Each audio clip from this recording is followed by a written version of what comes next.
Imagine devastating earthquakes, tornadoes, floods, hurricanes, terrorism, one on top of the other, one after another.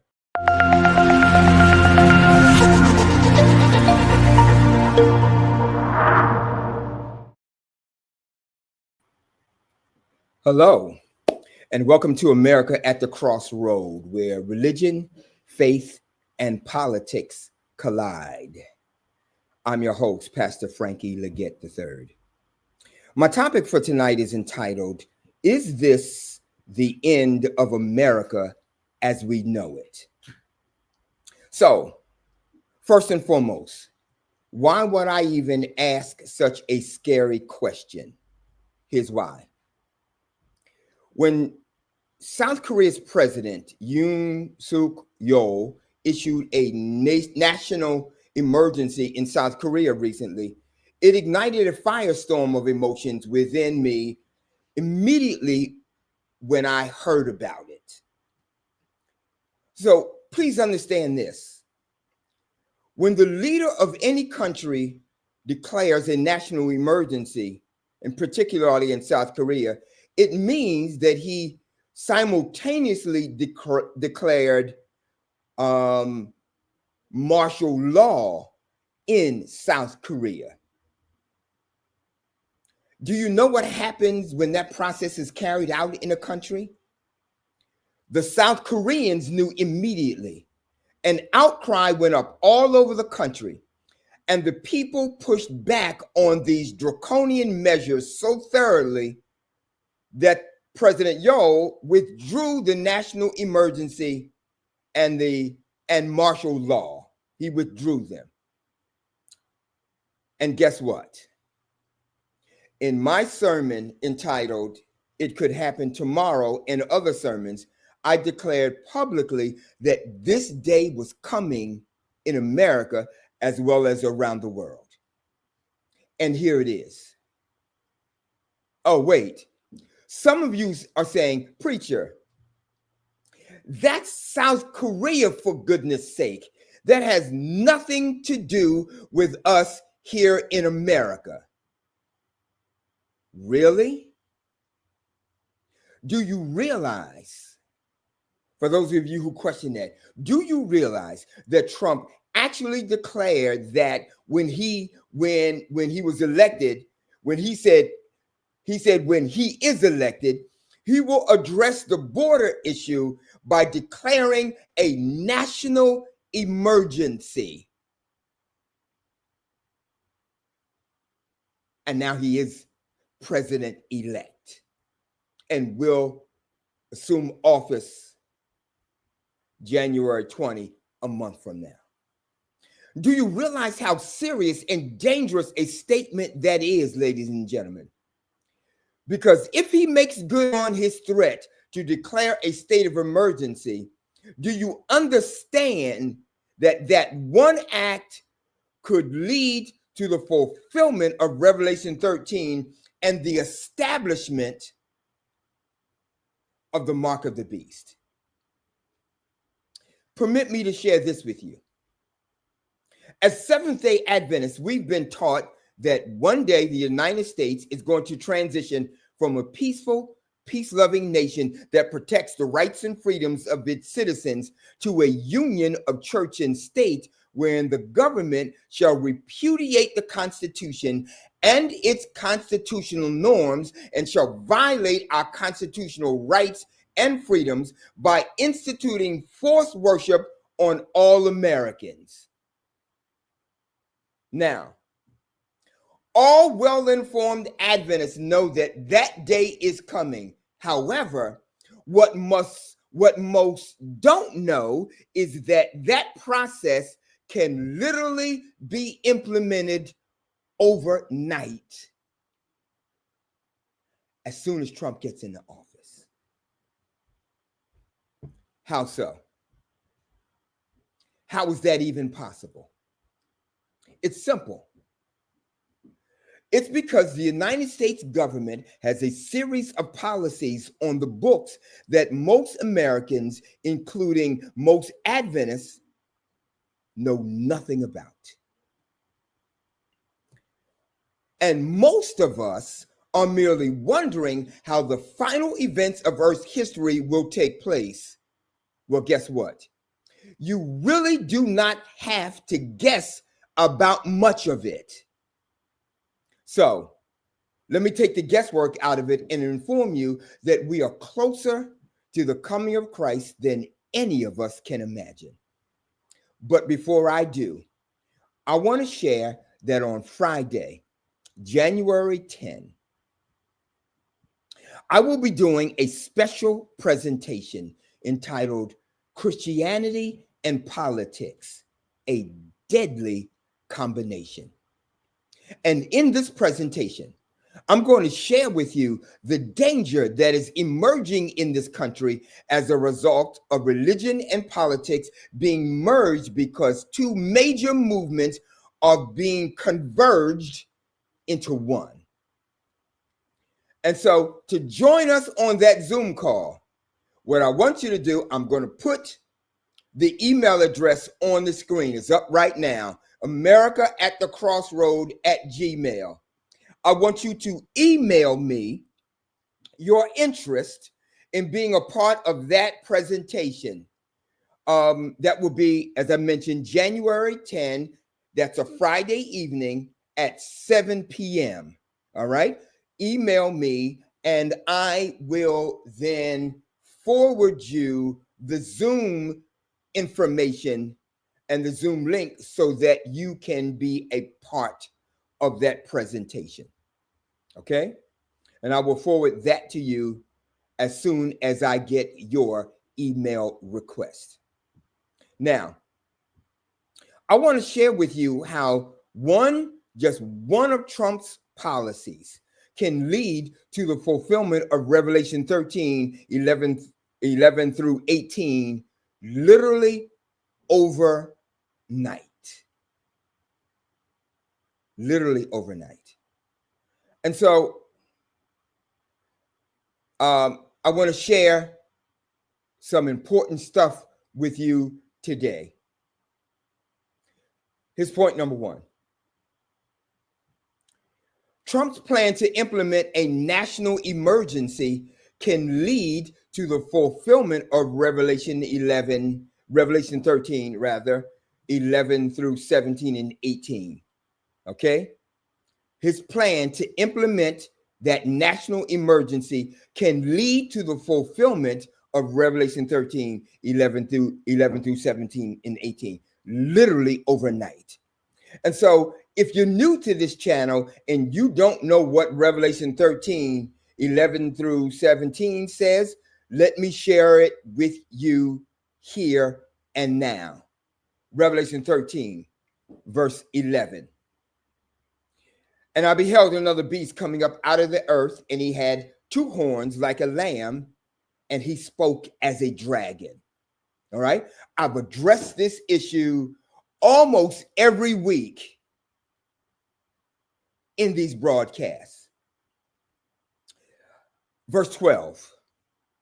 And he exerciseth all the power of the first beast before him. So let me pause, because now I need to explain, especially for those of you who are new, and if any of you are not Seventh-day Adventists and you're watching this. This beast, there are two beasts in Revelation 13.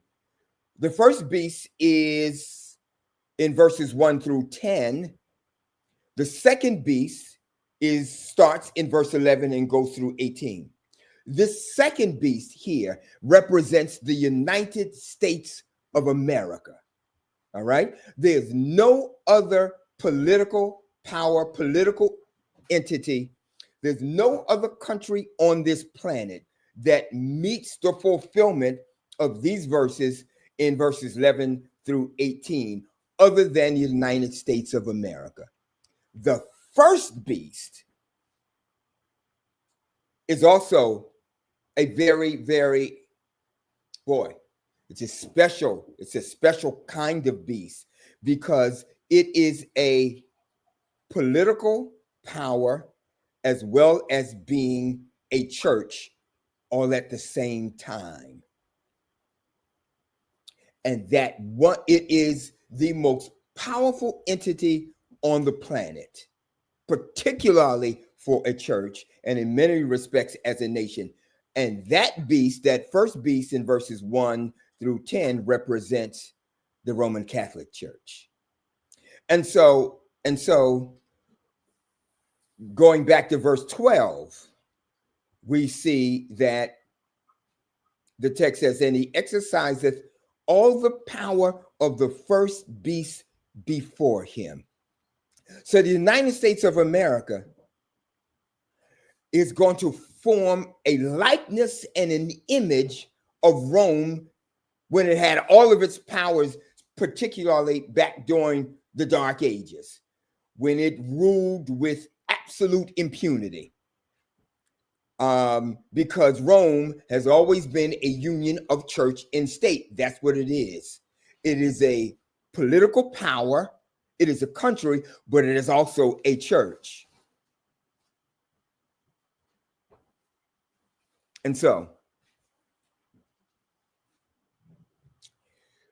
the text says that the United States of America is going to exercise that kind of absolute power at some point in the future. He exerciseth all the power of the first beast before him, and he causeth the earth and them which dwell therein to worship the first beast, whose deadly wound was healed. Because in 1929, in 1798, Napoleon sent his general in and deposed the Pope. And from 1978 to 1929, the papacy suffered a serious wound. But in 1929, the papal states were restored and the papacy began to emerge in power all over again. This is what this text is saying, is telling us. Verse 13, and he doeth great wonders, so that he maketh fire come down from heaven on the earth in the sight of men. 14, and he deceiveth them. This two-horned beast in verses 11 through 18 will deceive them that dwell on the earth by the means of those miracles which he had power to do in the sight of the beast, saying to them that dwell on the earth that they should make an image to the beast, which had a wound by sword and did live. 15, and he had power to give life unto the image of the beast, that the image of the beast should both speak and cause that as many as would not worship the image of the beast should be killed. And he causeth all, both small and great, rich and poor, free and bond, to receive a mark in their right hand or in their foreheads. Verse 17. And that no man might buy or sell save he that had the mark or the name of the beast or the number of his name. I repeat, Trump's plan to implement a national emergency can lead to the fulfillment of Revelation 13, verses 11 through 17, literally overnight. So, ladies and gentlemen, that is no exaggeration. That is not hyperbole. That's fact. Here's why. As I mentioned earlier, Donald Trump declared that he will correct the border crisis by declaring a state of national emergency.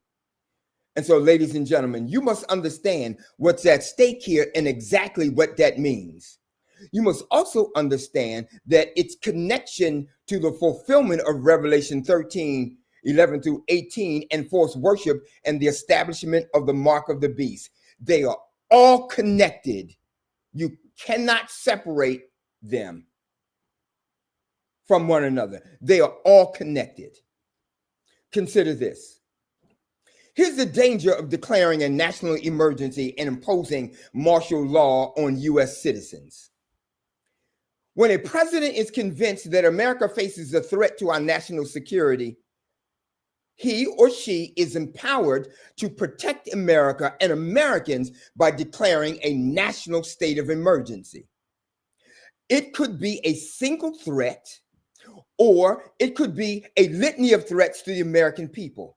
And for the sake of this presentation, let's expand the threat from the border issue to far more dangerous and life-threatening concerns like catastrophes and disasters. I want you to picture America being slammed with the greatest catastrophes that we've ever faced in this country.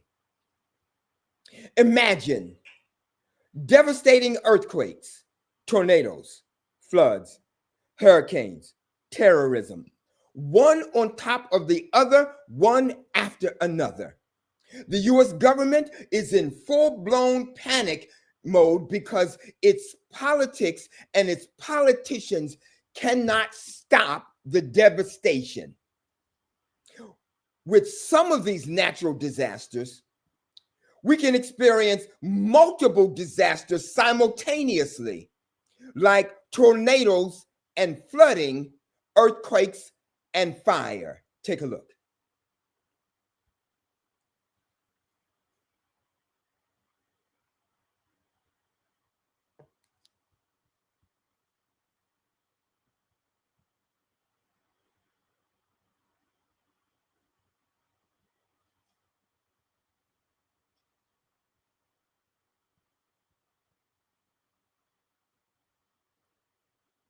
So you see, when one disaster hits, it is often coupled with other disasters. So yes, there can be tornadoes, but they're also coming with a tornado, and hurricanes are flooding. So the death toll, imagine that the death toll is in the thousands, or worse yet, the tens of thousands. Power is out. There's no running water. Whole neighborhoods have been obliterated. Thousands are homeless and hungry. And that kind of devastation would leave America vulnerable to its enemies. Consequently, the president would have to act, and he or she would have to act quickly. He, in the case of Donald Trump, would declare a national emergency, impose martial law, and run the country via the military with that kind of whole-scale devastation. It is in a similar situation that Revelation 11 through 17 and 18 will be fulfilled. It is then that we lose our rights and our freedoms. It will be a scenario that is similar to this, that leads to the Constitution being suspended and the loss of our constitutional rights as Americans. So the question I'm posing is this, and I'm going to explain how all of this can happen in a moment. But first, here's the question. How can a country that guarantees its citizens freedom of speech, religion, press, freedom to assemble, and to worship as we please, how can that country permit that kind of the violation of our constitutional rights and freedoms to happen in this country? How can that happen here is the question. And the answer is easy. And the mechanism to let that happen is already in place and has been in place for decades. See, many Adventists understand that when Revelation 13, 11 to 18 is fulfilled, the United States government will have become dictatorial in nature, and because of the emergency at hand, the Constitution will be changed, and forced worship and the establishment of the mark of the beast, which ultimately becomes the establishment of Sunday worship by law that's imposed on all Americans, takes place. Some of us are waiting for the mechanism. Some of us erroneously are waiting for that mechanism to be put into place. We all understand the prophecy to predict that, contrary to our founding fathers' desires and the Constitution that they passed in the law, the U.S. will be transformed from a democracy to a union of church and state. That's what we're going to be transitioned to. And when that happens, a national day of worship will be established by law, and that day ultimately will become Sunday worship that is forced by law. Now, there is no mark of the beast now because there is no forced worship of U.S. citizens. But that day is coming down the road, and the mechanism to make that happen is in place and has been in place since 1962. Now, notwithstanding that that is what we believe, as I already said, I'm repeating myself intentionally. Most Adventists don't understand that the mechanism to fulfill every aspect of this prophecy in Revelation 13, 11 through 18 has been in place, as I said, since 1962. 1962.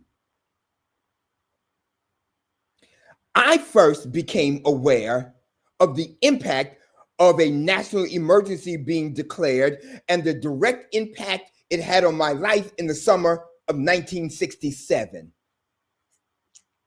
And in 1967, cities all across America were rioting.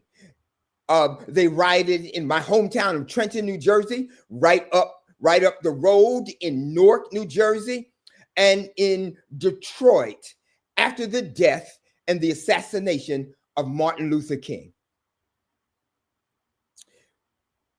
The governor of New Jersey, because of the riots in those cities that I mentioned, called a national emergency and imposed martial law throughout the state of New Jersey. A curfew was imposed, and all violators were arrested for violating the curfew. It was declared that we had to be in the house at a certain time of day. I remember as clear as day, the state police arrived and drove all around the city in Trenton. As a teen, I was in ninth grade, but I was present when the riot was going on because it happened in the neighborhood where my family lives. And so the state police arrived. They drove through the streets of Trenton with 4 troopers per car, and those troopers, the 3 troopers, the one in the front passenger seat and the 2 in the back seat, had their shotguns protruding out the windows for all of us to see that they meant business as they drove past us. We went to bed the night before. The night of the riot. And when we woke up, when we woke up the next morning, we had lost all of our First Amendment rights and freedoms. And there was nothing that we could do about it because the governor had the power to call a state of emergency and to declare martial law throughout the state of New Jersey, which he did, and forced us off the streets, whether you liked it or not. We lost our First Amendment right to assemble and to do all those other things. Because, as I mentioned, when a mayor, when a governor, or president passes into law an executive order, thus declaring a state of emergency, the Constitution is suspended and martial law is imposed. And that leader, the mayor, governor, or president, runs the country via military or state police, whatever the case might be. So did you hear that? That when a state of emergency is declared and martial law is imposed, the Constitution is suspended, and overnight our freedoms disappear. Immediately, you have no rights and freedoms. You do as the city government, state government, or federal government says you must do, or you can be arrested, or worse yet, you can be killed in those circumstances. You don't believe it? Check this out. In Louisiana, 2004, after Hurricane Katrina hit Louisiana, police officers were instructed to use deadly force. And here's the graphic from the article. As a result, 11 people were shot by police for violation. And one police captain named James Scott is reported to have said this about those circumstances. And I read, "We have authority by martial law to shoot looters," Captain James Scott told a few dozen officers in a portion of the tape viewed by reporters. Scott then was the commander of the 1st District, is now captain of the Special Operations Division. So, when a state of emergency is declared, martial law is imposed, and instantly you lose your freedoms. You lose the freedom to assemble, freedom of press. Eventually, you will lose your freedom of religion, and it will disappear. Wait a minute, preacher. What in the world does this have to do with the union of church and state? What does this have to do with forced worship, a national Sunday law, and the mark of the beast? Everything. Here's how. I want you to connect the dots. You must connect the dots. Because when God's warning judgments, ladies and gentlemen, devastate the earth, I'm talking about warning judgments like tornadoes, earthquakes, floods, tsunamis, fires, because mankind has become so sinful, the president of these United States and those catastrophes are going to take place. The more wicked our federal government and our country and people become, the more God chastises and will chastise our country through the use of tornadoes and earthquakes and floods and tsunamis and wildfires to warn us of further coming devastation. And when all of that devastation begins to hit the United States of America, because we are violating the rights and freedoms and the sovereign rights of our citizens, the president of America, of these United States of America, amidst all of that devastation and catastrophe, will pass into law, and I'm going to put it on the screen, and don't ever forget this. He will pass into law an executive order called Executive Order 11490. Please pay very careful attention about everything that I'm about to share with you. Executive Order 11490.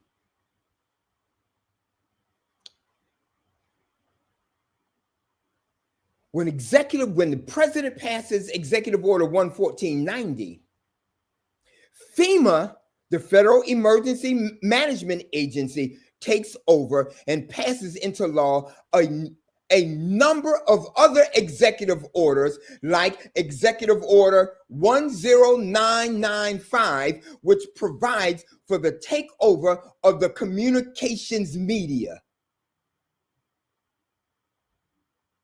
The government will commandeer the internet, television, news broadcasts, and everything will be taken over by the federal government. That's Executive Order 10995. Executive Order 10997 provides for the takeover of all electric, power, petroleum, gas, fuels, and minerals.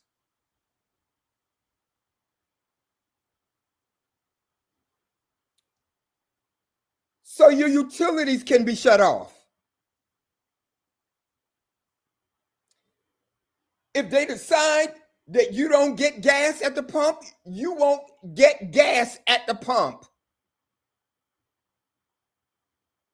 So we've been talking about running to the hills, and I'm assuming that in that statement, we've also included driving to the hills. Your tank better be full. Because when you run out, when the government considers its citizens to be public enemy number one, and especially Adventists, because we don't knuckle under and embrace the false day of worship that they're trying to impose on people, there will be consequences to pay at the pump. Executive Order 10998 provides for the takeover of all food resources and farms. So when this goes down and a national state of emergency is declared all over the country and martial law is imposed and the president is running the country through the military, they can take over all supermarkets and all stores. And even if you own a farm and grow your own food, they have the authority to commandeer that also. So you better have a stash of food somewhere that the government knows nothing about. I'm just saying. Executive Order 10999 provides for the takeover of all modes of transportation. You know what that means? They can shut down all highways and roads.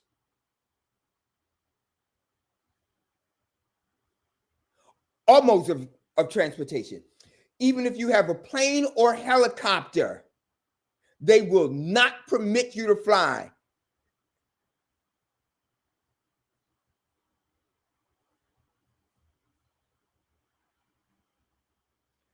They will not be playing games with us. Even the sky will be off limits if you're privileged enough to own a plane or a helicopter. Executive Order 11001 provides for the takeover of all health, education, and welfare functions. So when this all goes down, if you were expecting a government check or a welfare check on the 1st or the 3rd of the month, you might as well not even go to the mailbox. You might as well not even look for a direct deposit in your account because it's not coming. Executive Order 11002 designates the Postmaster General to operate a national registration of all persons, which means we will be forced to go to the nearest post office in our neighborhood and register to let them know where we are. Executive Order 11004 provides for the Housing and Finance Authority to relocate communities and designate certain areas to be abandoned and to establish brand new areas. of people that they will relocate. So whole Adventist communities, particularly around Adventist institutions, educational institutions, hospital institutions, all over the country, where you have a large group of Adventists converging on those areas because they either attend the school or they work for the school or they work for the hospital. They're Adventist communities throughout America. The government will have the authority to say, you know what, you Adventists in Loma Linda? No, I want you to move. I want you to go over here. Folk over here, I want you to move to Loma Linda.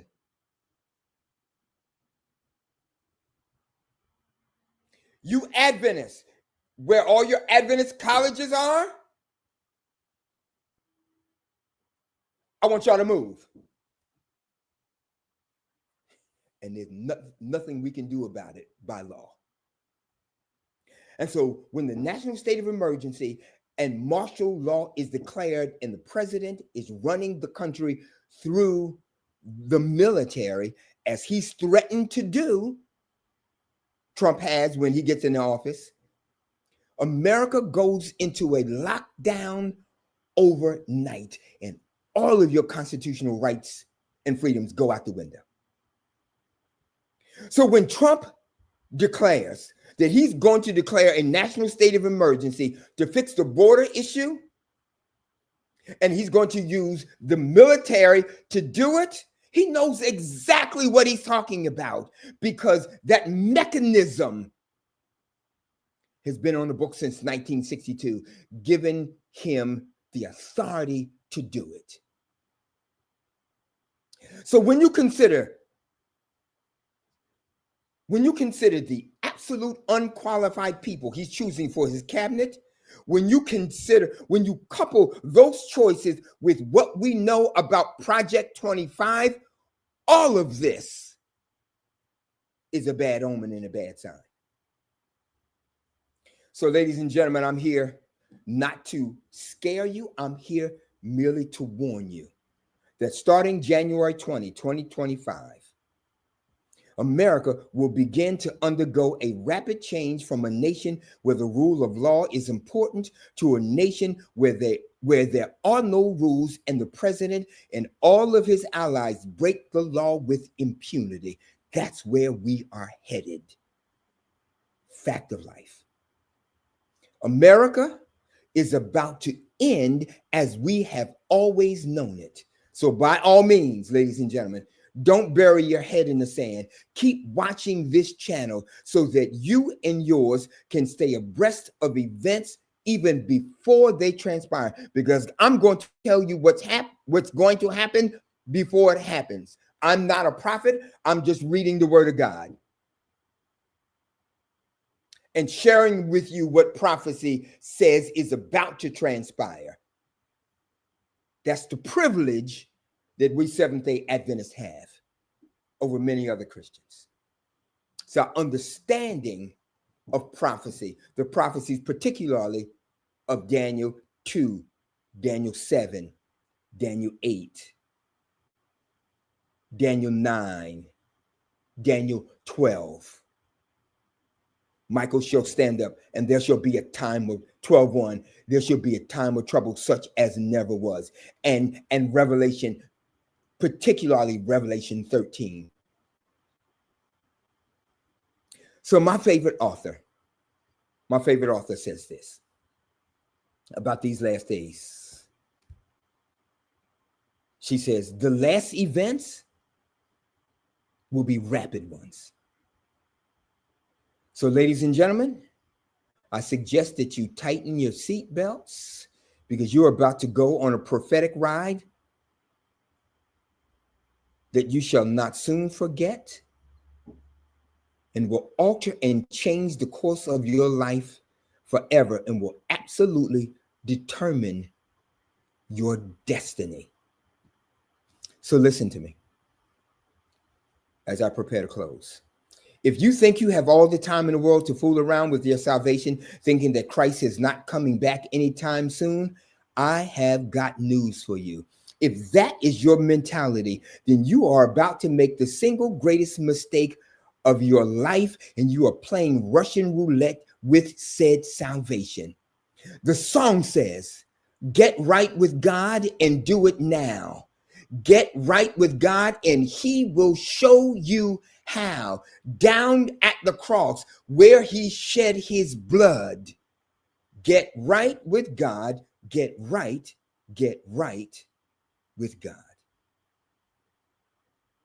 Once again, I want to thank my producer extraordinary, Lorraine Edwards, for her astounding work and support. And as always, if you find this material valuable, please hit the subscribe button and support the channel. Also, when you hit the subscribe button, hit the notification button so that every time we upload a new episode, you will be informed immediately. Please do that, ladies and gentlemen. Hit the subscribe button, hit the notification button, and then share this link with other individuals. Because everybody you know, and even those that you don't, needs to be informed. And here's why I do it. And I know that when some people hear this, particularly those who are not Seventh-day Adventists, they are going to think that I've absolutely lost my mind. But when everything that I say begins to happen and comes true, the Holy Ghost is going to bring back to your remembrance everything I said. And then you will appreciate these episodes and what I've shared with you. I pray that when that happens, it will be before the government commandeers all forms of communication while you still have an opportunity to listen to these episodes. Don't delay, ladies and gentlemen, because our salvation is at stake. So please help me grow this channel. And please know that I promise God that I'm going to do my part in preparing people for the coming of our Lord and Savior Jesus Christ. I promise God that I will prepare people for the second coming of Christ. That is exactly what I am attempting to do. So until next time, be blessed. I'll see you then.